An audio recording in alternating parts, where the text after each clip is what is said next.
ये 3 खूबियां पैदा करें। अल्लाह से उम्मीद रखता हूँ, अल्लाह इसका अजर देगा, अल्लाह मेरे लिए दुनिया में भी अच्छा करेगा, आखिरत में भी अच्छा। नंबर 2, आखिरत पर ईमान।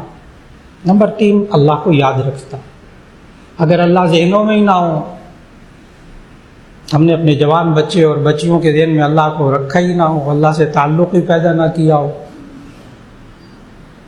अल्लाह से ताल्लुक़ 2 चीज़ों के साथ, बहुत आसान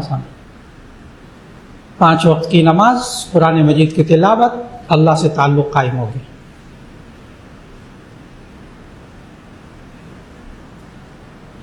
इन जवान बच्चे और बच्चियों को किस तरह अब ज़िंदगी गुजारनी है, किस तरह के रिश्ते तलाश करने हैं,